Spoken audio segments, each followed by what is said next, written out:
जो लेखापाल हैं उन सब की बैठक कर रहे हैं। हमारे यहाँ खास करके जो मुख्यमंत्री पेयजल योजना में जो लंबित कार्य हैं, जहाँ जहाँ थोड़ा सा परेशानी है या कोई दिक्कत है, उनकी समीक्षा हो रही है कि कैसे इनका समस्या का निदान किया जा सके। इसी के लिए जो ऐसी बैठक आयोजित की गई है और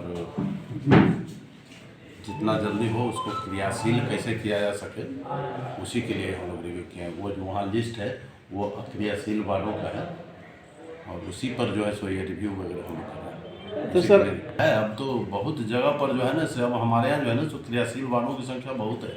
अब जो है हम 95 प्लस पे जा रहे हैं क्रियाशील वार्डों में। अब कुछ जो पूर्व से जो ये परेशानी थी, जो बहुत पहले नई योजनाएं तो अब लगभग ठीक हो गई।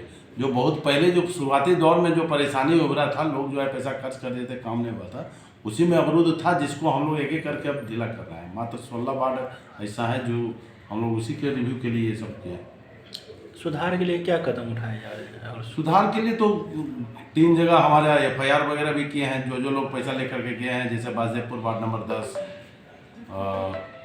उसके बाद फिर खरुआ में एक वार्ड सदस्य है, वहाँ भी वार्ड नंबर 10 पर एक FIR हुआ है। फिर अतिहर में वार्ड नंबर 11 पर FIR हुआ है। अभी जो है 2 में बाजेपुर और खरुआ में तो लोग अरेस्ट भी हुए थे, अभी बेल पर हैं, लोग काम कराने के लिए हैं। अतिहर में जो है वार्ड 11 में जो है उनका जो है सो गवाही वगैरह हो गया, उन लोग को भी अरेस्ट किया जाएगा। जैसे सरकार नहीं, ये भय पैदा करने के लिए हम लोग FIR कर रहे हैं ना, और जो इन्वॉल्व है सब लोग उसमें आ रहे हैं। FIR करते हैं तो ऐसा थोड़ी है जो एक बार में किसी का नाम दिया गया, लेकिन और जो इन्वॉल्व लोग हैं, जो संलिप्त लोग, अगर कुछ और लोग हैं तो सबको शामिल किया जाएगा। संधान के क्रम में तो वो सब लोग शामिल हो ही जाते हैं। पैसा लेने वाले के साथ साथ पैसा देने वाले के साथ साथ पैसा लेने वाले भी तो उसमें संलिप्त हैं, उन लोग पर भी कार्रवाई हुई है। बाजेपुर में जो पैसा लिया था उसको भी जेल भेजा गया है, वो अभी उसका बेल भी नहीं हुआ है।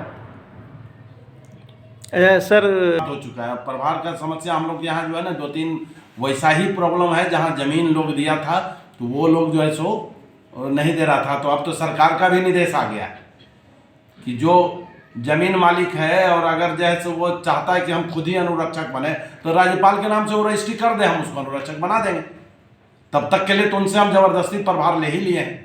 परसों है जो धोए गए थे, धोई में जो है सो वार्ड नंबर 9 में नहीं दे रहा था, अपने से जो है सो जा करके उसका चाबी छीन के, और यही है जो तकनीकी सहायक है उसको दिए, कहीं जाके दो वही चलाएगी। तो मैंने जितने भी नहीं है, कुछ तो दिक्कत है जिसको हम लोग दूर करने का प्रयास में, तो इन लोगों की बैठक की जरूरत ही क्या है? अगर सब अपने आप होते रहता तो फिर बैठक की जरूरत ही नहीं रहती। लोगों से क्या अपील करेंगे जी, लोगों से क्या कहेंगे? लोगों से अपील करते हैं कि खाली एक पदाधिकारी के भरोसे नहीं रहे। आप भी पेयजल के मुख्य लाभुक हैं, आपको भी सजग रहना होगा। नल जल चलाने के लिए जो है सो आप लोगों को अपने स्तर से कमेटी बनाना चाहिए, और कमेटी बना करके उस पर सतत निगरानी रखना चाहिए। वार्ड मेंबर जो है वो आप ही के क्षेत्र के हैं, अनुरक्षक आप ही के हैं, और सचिव भी आपने ही बनाया है। तो आपको चाहिए कि अगर वो काम नहीं कर रहे हैं तो उनको हटाइए और दूसरे को लगाइए।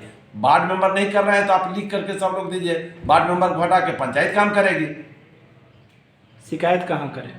शिकायत के लिए पंचायत, और हम तो 24 घंटा बैठे हुए रहते हैं, हमारा व्हाट्सएप ऑन है और उस पर कार्रवाई भी करते हैं। ये नहीं है कि कल के लिए 2-3 दिन पेंडिंग रहता है। जो मेरे यहाँ आता है वो बढ़िया से पेंडिंग में कार्रवाई भी होती है।